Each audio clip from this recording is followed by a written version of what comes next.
Well, it's been a while since I made one of these videos. About 6 months have gone by, and there's been no follow-up until now. I do want to share with you some of the things I've been working on this year, because not all of it gets posted to the channel. I also want to talk about some of the things I said in the last video, but we'll get to that. So, what have I been up to? Well, a few weeks ago I decided to do some cosplay. And this is like the first proper cosplay event that I've been to. It was a lot of fun.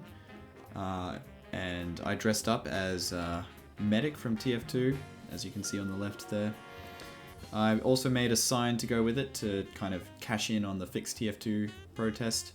And yeah, cosplay has always been something I've wanted to do, but I've never really had like a solid opportunity to have a good go at it.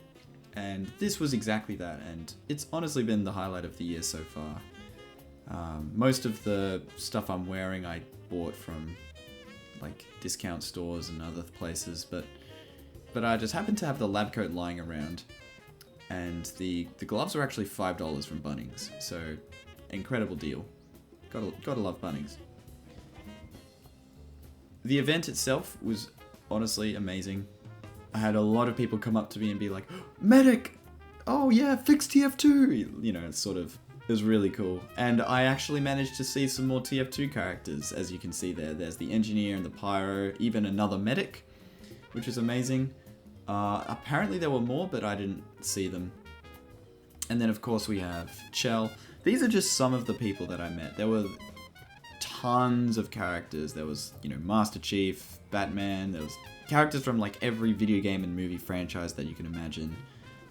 Even the Helldivers, which was honestly awesome because I was considering going as a Helldiver until I realized making a Helldiver costume look good is going to be really hard. But the trio there like did an amazing job. Their costumes were like fully accurate. Anyway, yeah, so cosplaying is something that I am definitely keen to do again and really excited about. Speaking of Helldivers, I've been upping my thumbnail game with the last few videos I've uploaded, and I'm pretty proud of these. You can probably tell that I've been playing a lot of Helldivers recently. It is a spectacular game.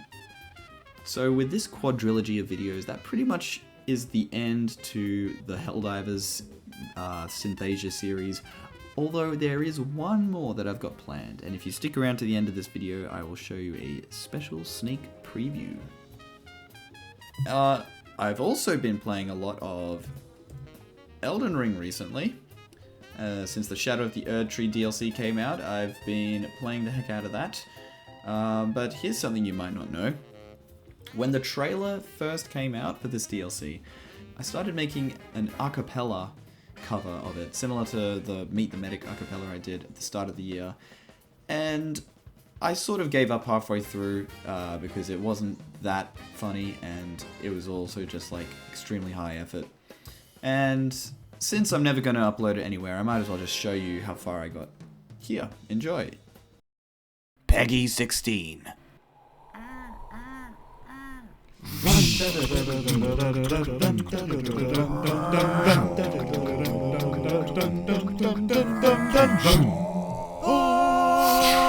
you ready for DLC?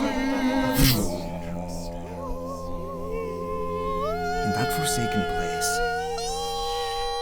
blood must spill. The blood of your fellows.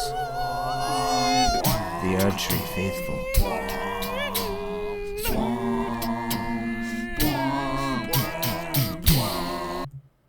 Yeah, maybe not the... I'll let you decide if that's funny or not. Ooh, here's a funny story. So this was actually last year in December. Pyrocynical made a video called Half-Life 3, in which he reviews a game called Entropy 02. And I happened to be watching the first minute of that video, and I thought I could hear something quite familiar. And I played it back, and I reckon that Pyrocynical, the YouTuber with almost 5 million subscribers, has used my tutorial on how to sound like a civil protection unit from Half-Life 2 in Audacity He's used that tutorial to turn his voice into a Combine voice. Have a listen. I'm going to show you a clip of his video with the filter on, and then what I do is I take another clip of that video with just his normal voice, and then I run it through my filter, minus the pitch shift. Just have a listen, see what you think. The Half-Life games are infamous for how much they've influenced generations. Boomers had Half-Life 1. Was objectively one of the worst ways to experience the game.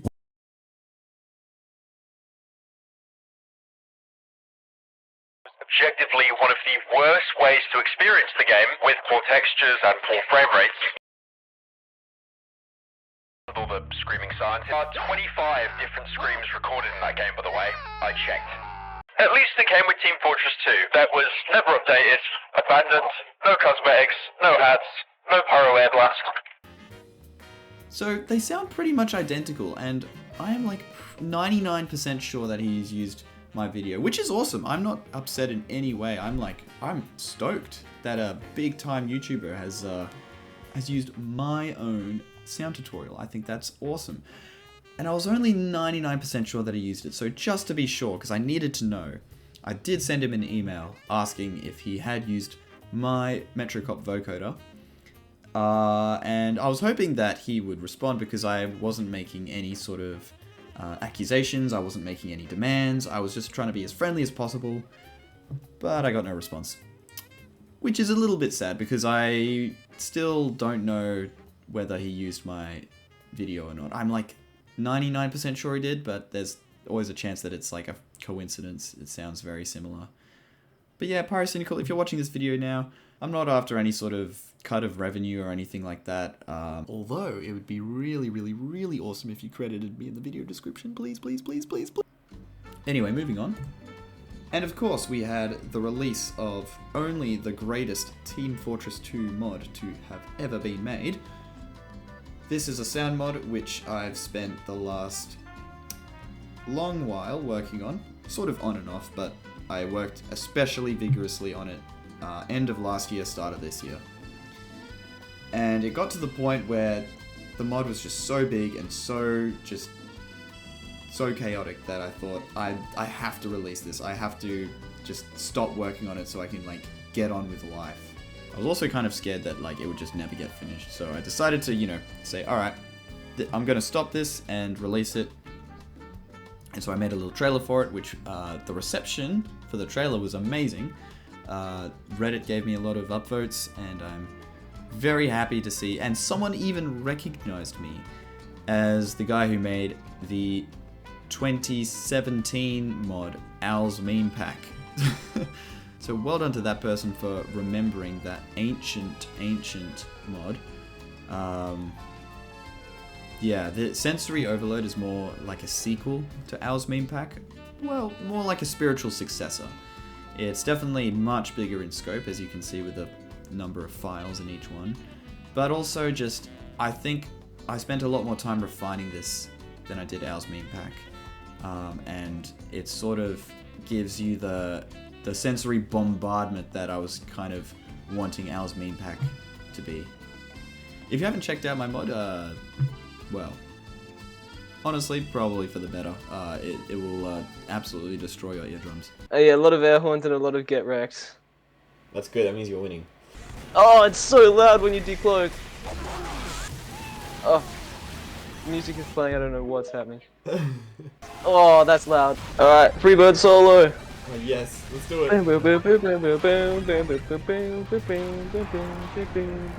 But yeah, I'm really happy with how this project turned out. It's finally completed after however long I've been working on it, and all the reactions from my friends have been perfect, so thank you. Alright, so another thing that I've been up to is actually voice acting, and I can finally share with you some of the projects that I worked on last year that are being officially publicly released this year. So the first project is a fan-made Season 2 pilot of the Berserk anime. And I only had a small part to play in this project, but I'm pretty happy with how it turned out. Let me play. Let me give you You'll catch a cold out in this rain if you're not careful. We're trying to outrun the plague. Our next stop is on the other side of these woods. I'm sure we'll make it just fine. Jump in. We'll drop you off when we stop. So yeah, I did the voice recording for this project a while ago, last year, and it's finally nice to see the final project get released, and the video now has like close to 1 million views, so yeah, that's pretty epic. And there's actually another voice acting project that I was part of that is now complete, and that is this, a Godzilla Gmod animation, which is by far one of the coolest Gmod animations I've ever seen. Animated by the Sci-Fi guy, who is a veteran Gmod animator. And let me play you a scene. Before we begin, I thought we'd give you a debrief. There's a lot to go through, but I'll be quick. Their presence here was no coincidence. These cave paintings suggest an ancient rivalry between the two species. So yeah, that's Godzilla vs. the Archdemon. You can go check that out on YouTube if you want. The full thing is up there. It's 56 minutes long, which is insane for a Gmod animation project. And I know that this particular project was in the working for years and years. So honestly, it's actually really cool that I was able to be part of it. I did my voice line recordings last year, but some of the shots in this project were animated back in like 2016. So really cool to see it done, and thank you again to the Sci-Fi guy for letting me be part of the project. Funny story, this is actually the sound recording booth I used for Godzilla vs. the Archdemon.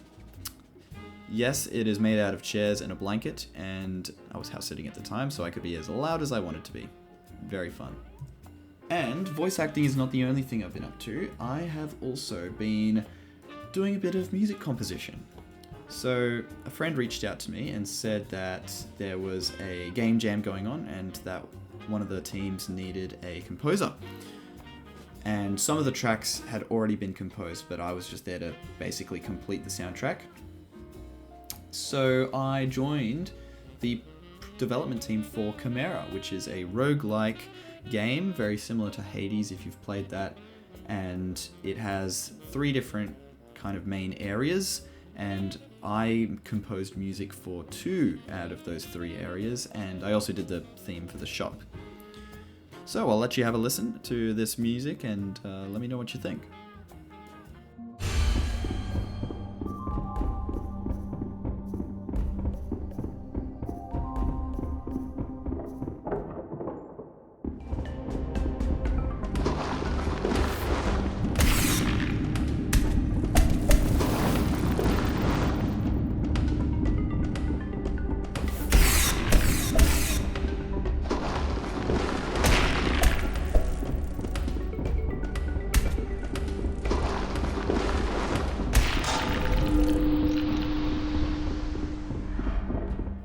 Yeah, so I'm overall pretty happy with the work I did for this. It definitely took a lot longer than I thought, but I'm really happy because, as you might know, it is my dream to one day be a composer of, video game soundtracks or movie soundtracks or whatever. And I feel like this is a very small but important step in that direction. Thank you to Banana Bread Studios for letting me be part of this project. Okay, so now I just want to quickly talk about the things I said in the last video, namely the goals that I set for myself. I was saying things like, oh yeah, I want to compose every week, and oh, I want to do writing, and I want to do voice acting and make a short film, and all this sort of stuff. And like, those sort of things, I was kind of saying, it was a bit of like New Year's resolution kind of energy in them, where I wanted to like be better, and I wanted to like, be better now, and I want to be accomplished now. But like, a lot of things have happened since then. Life has changed, and I'm now doing full-time work, which is like the most amount of work I've had to do in my life. But I'm still finding time for, creative projects like these, as you've seen. And really, the whole thing has just made me step back and realize that actually it's kind of pointless to set arbitrary goals for myself, And I'd actually rather just go by each day without the stress of, oh, I needed to do this, oh, I'm so behind on this. And it's actually been awesome being able to go at my own pace with, you know, various projects, like do a little bit of this, do a little bit of that, and not have that burden on you, because I'm very susceptible to that kind of stress of not doing enough or, you know, whatever. So I think this new approach to my creative journey going forward is going to be a lot more relaxed, a lot more sort of, I'm going to do things at my own pace, and whatever interests me at the time, I'll do that. And, you know, I'll try and like make a habit of doing composition, obviously. I'm still very lazy, so I'm going to try avoid it when I can, but I'm not going to like hold myself to an impossible standard anymore. I think that's a pointless task. So yeah, that is basically all I wanted to say for this video. I will end it on a small sneak peek of my next video, which hopefully will be out soon. I want to say next week, but I don't know how busy I am going to be with other things. So enjoy this preview of what I've made so far. And until next time, take care.